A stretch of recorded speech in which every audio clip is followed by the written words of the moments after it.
প্রিয় দর্শক, আপনাদেরকে স্বাগতম আরেকটা ভিডিওতে। আজকে আছি আমরা বাদ শহরে, যেটা হলো যে প্রায় 60 এবং 70 খ্রিস্টাব্দে এটা প্রতিষ্ঠা করে রোমানরা। প্রায় 2000 বছর আগের একটা সিটি। এই সিটিতে আছে হলো যে বাথ, হলো যে এখানে স্নান করা হয় বা গোসল করা হয় সহজ ভাষায় বলতে গেলে। তো ওইখানকার পানির যে গড় তাপমাত্রা, আমার পিছনে যে পানির প্রাকৃতিকভাবে গড় তাপমাত্রা আছে প্রায় 45°C। এখানে প্রতিদিন ঝর্ণা থেকে প্রায় 1.17 মিলিয়ন পানি হলো ঝর্ণা থেকে উৎপন্ন হয়। সেটা প্রাকৃতিকভাবে গরম থাকে, প্রায় 45°C মতো থাকে। যেখানে হলো যে আগের যে মানুষগুলো ছিল তারা হলো যে এখানে গোসল করার জন্য, প্লাস হলো যে সাংস্কৃতিকভাবে এখানে সবাই বিভিন্ন ধরনের গির্জা আছে, সেই জায়গাগুলো এখানে উপভোগ করতো। তো আজকে আমরা এই শহরটা পুরোটা ঘুরে দেখবো এবং এটার ইতিহাস সম্পর্কে জানবো।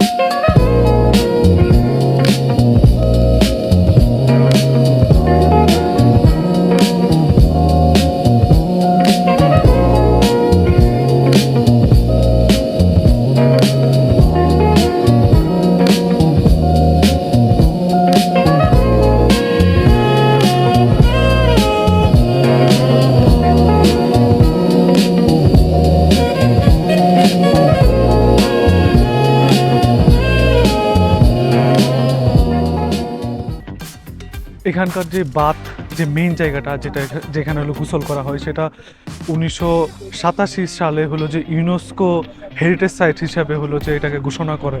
বাথ সিটির যে বিল্ডিংগুলো আমার দেখতে পাইতেছি, সেই বিল্ডিংগুলো হলো যে বিশেষ একটা হলুদ বর্ণের পাথর দিয়ে তৈরি করা হয়। এবং এইখানকার যে প্রাকৃতিক যে পানিগুলো আছে, সেই পানিগুলো প্রায় 4000 নিচ থেকে হলো যে এগুলো আসে।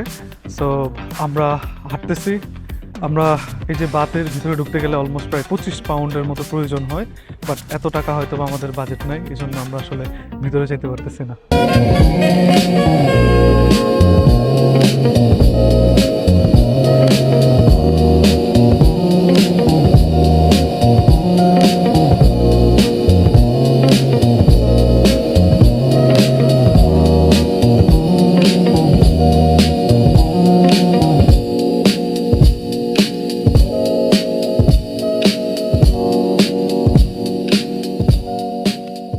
তো আমার পিছনে এটাই হলো যে মেইন হলো যে বাথ। সো এটার ভিতরে ঢুকতে গেলে প্রায় 25.5 পাউন্ডের মতো প্রয়োজন হয়। সো আমাদের বাজেট কম হয়, আসলে আমি ভিতরে ঢুকতে পারতেছি না। এইখানকার আমার পিছনে যে সুন্দর সুন্দর যে বিল্ডিংগুলো আছে, সেই বিল্ডিংগুলোর কারুকার্যগুলো আসলে অনেক মানে হাই বলা যায়। সো আমরা আরও সিটিতে ঘুরবো। আরও পিছনে খুব সুন্দর জায়গায় কিছু পাব আছে, এখানে রোড সাইডে হলো যে গান গাচ্ছে। সো এই জিনিসগুলো খুবই এনজয় করতেছি। এখানকার কালচার আসলে অনেক রিচ বলা যায়। So let's see.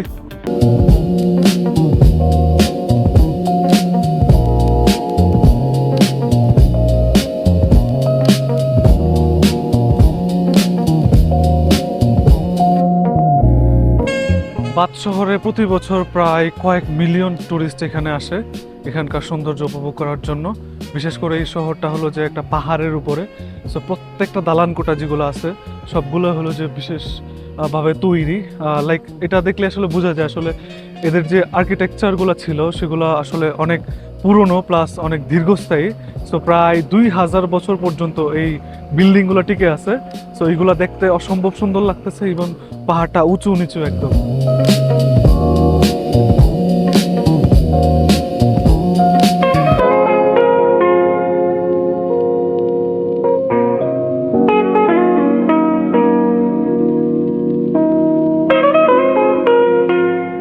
একটা মজার বিষয় বলে নেই যে এই বাথ শহরে বসে যে নতুন যেটা মুভি বেরিয়েছে ফ্রাঙ্কেস্টাইনের কিছু অংশ বিশেষ এইখানে বসে লেখা হয়। আর এই বাথ শহরে মানুষের বসবাস শুরু হয় 1801 সাল থেকে 1806 সালের মাঝে। সো এরপর থেকে এখানে হলো যে মানুষ আস্তে আস্তে বসবাস শুরু করে।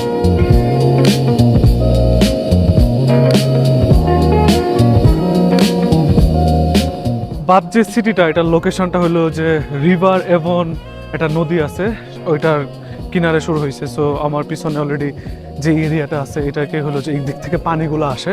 সো এই রিভার এবং নদী থেকেই হলো যে বেসিক্যালি পানিগুলো হলো যে আসে। আমার দেখা মতে বাথ সিটিটা ছিল একদম ফাইনেস্ট একটা সিটি। আমি ইংল্যান্ডের বহুত সিটি ঘুরছি, বাট এটা খুবই সুন্দর এবং এখানকার ট্যুরিস্ট বলেন সব কিছু অনেক সুন্দর ছিল। সো দেখা হবে পরবর্তী কোনো ভিডিওতে। ভালো থাকবেন, সুস্থ থাকবেন, বাই।